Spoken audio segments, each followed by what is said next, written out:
grabando.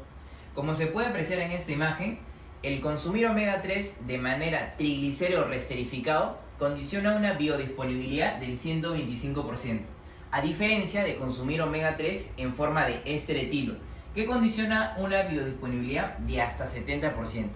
Quiere decir que toda esta brecha significa todo el omega 3 tipo DHA y EPA que no entra a nuestra sangre de lo que consumimos por boca. La diferencia es muy grande. Siguiente. Antes consumíamos mucho más omega 3 que ahora, y ahora consumimos mucho más omega 6 que antes. Eso nos deja en la siguiente manera. En esta gráfica vamos a resumir cómo actualmente estamos en el consumo de omega 3 y omega 6 y cómo deberíamos estar.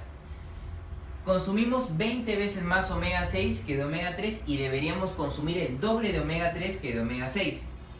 El consumir más omega 6 y su característica de ser precursor de sustancias proinflamatorias hace que vivamos en un ambiente proinflamatorio a nivel hístico, de cada uno de los tejidos, de cada uno de los sistemas de nuestro cuerpo. Y la suerte de consumir el doble de omega 3 que de omega 6 nos ubicaría en un estado totalmente antiinflamatorio, que va a tener muchos efectos y lo vamos a comentar más adelante. Para llegar a este estado del doble de omega 3 que de omega 6, desde donde estamos ahora, debemos de hacer algunos cambios nutricionales. Primero, debemos erradicar parcialmente la principal fuente de omega 6, que es la carne de pollo y la carne de res. Y si 7 veces a la semana almorzamos con estos productos cárnicos, debemos de cambiarlo por al menos 3 días a la semana con carne de pescado, con cualquiera de ellos, porque tienen mucho menos omega 6. No lo hacemos para incluir más omega 3 en nuestra dieta, porque eso sería muy difícil, pero sí para disminuir grandemente la cantidad de omega 6 que consumimos diariamente. Otra cosa que podemos hacer es dejar de usar los aceites vegetales y empezar a usar el aceite de oliva, el aceite de cánola y otros productos como la palta y sus derivados en forma de aceite. Además, lo que es más importante es que debemos de incrementar progresivamente el consumo de omega 3. La mejor dieta en cuestión de lípidos en todo el mundo es reconocida como la dieta mediterránea. Esta dieta mediterránea lamentablemente ni siquiera llega al 50% de la cantidad de omega 3 que tendríamos que consumir para llegar a esta proporción. ¿Qué significaría consumir más o menos 1 kilo de los pescados más ricos en omega 3 del mundo? De bacalao, de sardinas, de anchovetas y de salmón. Como esa característica es prácticamente imposible de encontrar hoy en día en la población en general, salvo en 2 poblaciones, en los inuits y en los esquimales. Por eso los esquimales tienen como primera causa de muerte los accidentes con ballenas, pero no en poblaciones como la nuestra.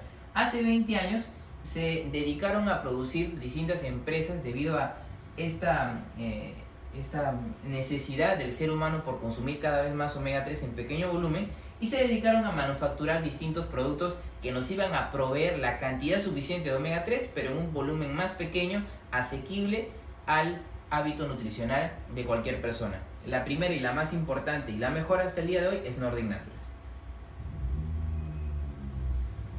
La mejor manera de cómo explicar el efecto principal del omega 3 en la inflamación es de la siguiente.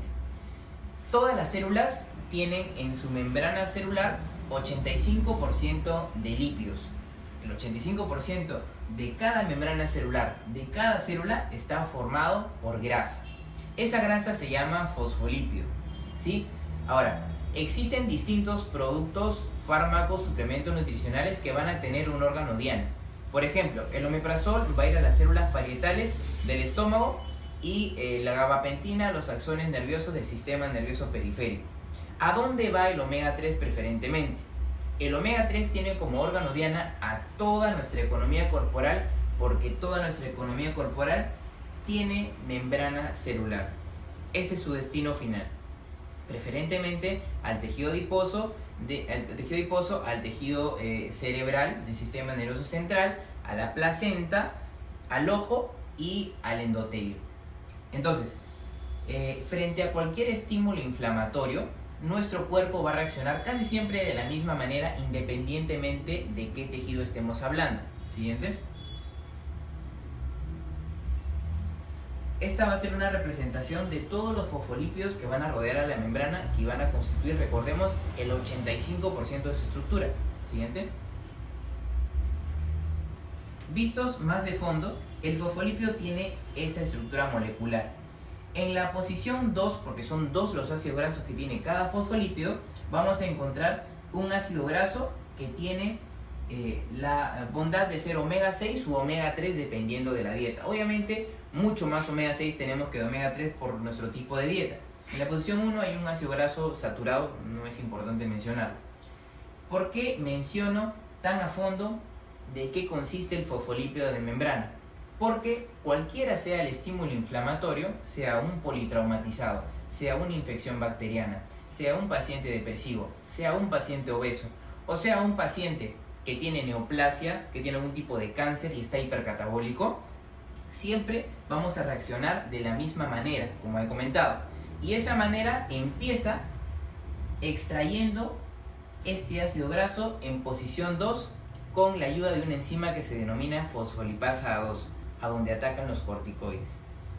Esta enzima que se llama fosfolipasa 2 va a extraer el omega 6 o el omega 3 que tenemos en nuestra membrana celular de todo nuestro cuerpo. Siguiente. Teniendo así estas dos posibilidades de caminos en la que puede tomar la inflamación. Primero, así tengamos todo el omega 3 del mundo, siempre se va a escindir el omega 6 y se va a utilizar para que a través de algunas enzimas, 2 clics más por favor, que se llaman ciclooxigenasa y lipoxigenasa, se constituyan los eicosanoides proinflamatorios, es decir, las sustancias que van a tener como función atacar al estímulo inflamatorio inicial. Y en este proceso vamos a sentir los síntomas de ardor, de rubor, de calor, de tumor y de inflamación, ¿no? Estas sustancias que se llaman eicosanoides proinflamatorios son mundialmente conocidas, son muy comunes y aparecen en la fisiopatología de casi todas las enfermedades. Voy a mencionar algunos: prostaglandina 2, tromboxano A2 y leucotrieno B4, ¿sí? Entonces, en un segundo momento, el ser humano ya no tiene que sacar el omega 6 de la membrana celular, sino que tiene que sacar esta vez el omega 3. Y el omega 3, lógicamente, si lo consumimos en grandes cantidades, va a ser escindido por las mismas enzimas, lipoxigenasa y ciclooxigenasa, vuelvo a repetir, por las mismas enzimas, para crear otra especie de eicosanoides, los eicosanoides antiinflamatorios, que van a ser muy raros porque han sido descubiertos hace pocos años. Voy a mencionar algunos: leucotrieno B5, prostaglandina E3 y prostaglandina E1, que van a tener como función antagonizar todos los efectos de los primeramente mencionados y llevar todo a la resolución más rápida. Este segundo momento de antiinflamación logra finalmente la curación. Lamentablemente esto solamente ocurre en el 2% de la población mundial, porque solamente esa proporción de la población consume cantidades suficientes de omega 3. Ahora, ¿qué pasa con nosotros, que somos la gran mayoría de población que no tiene este sustrato y por lo tanto no tiene este momento? El cuerpo humano nunca se queda en blanco, siempre trata de ocupar los espacios que no tienen el sustrato de omega 3 y lo ocupa con lo único que tiene, que es omega 6. Entonces este momento en anaranjado que vemos acá se va a expandir, expandir, expandir y va a reemplazar al omega 3, así no tenga su función, y finalmente también va a llegar a la vía final, que es la curación, pero lo va a hacer en mucho más tiempo. Y sobre todo, lo más importante a señalar es que vamos a estar sumergidos en inflamación.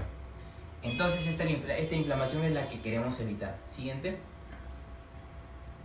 Esta es una imagen que va a representar cómo nuestro cuerpo actúa con omega 3 y sin omega 3. Por ejemplo, es el haberse cortado la mano y cómo se cura la herida. Son 4 momentos los que intervienen en un paciente que no tiene omega 3 y los mismos 4 momentos en un paciente que tiene omega 3. La diferencia es una sola: los tiempos se han acortado y la resolución se llevó a cabo en menos tiempo cuando se consumió omega 3. Entonces, existen muchos fármacos que se llaman AINES, el ibuprofeno, el celecoxib, el ketorolaco, que van a cortar la inflamación porque si quieren aliviar los síntomas. Lamentablemente, el hecho de cortar la inflamación va a alterar el resultado final, que es la curación. Y muchas veces esto es necesario en algunas patologías de urgencia o de emergencia. Sin embargo, la mayoría de veces nosotros lo que queremos es modular la inflamación. No queremos cortarla, queremos modularla, queremos tener el mismo efecto final pero en menor tiempo. Y esto se logra con la inmunonutrición, comandado por el omega 3. Este tiempo que la célula dejó de estar inflamada se llama tiempo de curación bioactivo. Y esto es más salud, esto es más juventud, esto es menos cáncer y mejor calidad de vida. Siguiente. El omega 3 es ácido graso DHA y EPA. Pero ahí no se queda la cadena molecular, sino que del DHA y del EPA se producen otras sustancias que se van a denominar lipoxinas, resolvinas, protectinas y maresinas. Siguiente. Estas son las que vemos acá. A partir del EPA, las resolvinas, y a partir del DHA, las protectinas y las maresinas. Siguiente.